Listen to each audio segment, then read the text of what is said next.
ప్రియ సహోదరి సహోదరులందరికీ నా హృదయపూర్వకమైనటువంటి వందనాలు చెల్లిస్తున్నాను.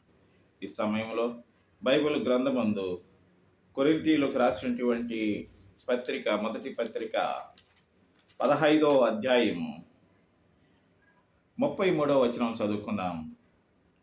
మోసపోకుడి, దుష్ట సాంగత్యము మంచి నడవడిని చెరుపును, నీతి ప్రవర్తన గలవారై మేల్కొని పాపము చేయకుడి. దేవుని గూర్చిన జ్ఞానము కొందరికి లేదు, మీకు సిగ్గు కలుగుటకై ఇట్లు చెప్పుచున్నాను అని వ్రాయబడి ఉంది.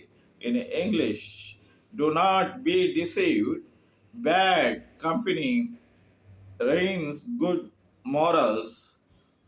Wake up from your darkened stupor as is right, and do not go on sinning, for some have no knowledge of God.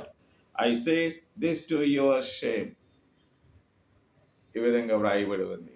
అంత్యకాలాలలో మనము మోసపోకుండా, దుష్ట సాంగత్యాన్ని, చెడ్డ నడవడిని మనము నేర్చుకోకుండా, మనం కుటుంబంలో ఒక మాదిరికరంగా, సంఘములో ఒక మాదిరికరంగా, సమాజంలో ఒక మాదిరికరంగా, దేశానికి అనుకూలంగా మనము జీవనం చేయాలని, ప్రపంచ దేశ ప్రజల మధ్య మనము పరిశుద్ధంగా, పవిత్రంగా, దేవుని రాక వరకు మనము, మన కుటుంబము, మన పిల్లలందరూ జనన చక్రమంతా దేవునికి సాష్టాంగ నమస్కారాలతో, హృదయపూర్వకమైనటువంటి మనసుతో, కపటము లేనిటువంటి మనస్సుతో, శుద్ధ హృదయముతో దేవుని కొరకు మనము ఎదురు చూద్దాము గాక.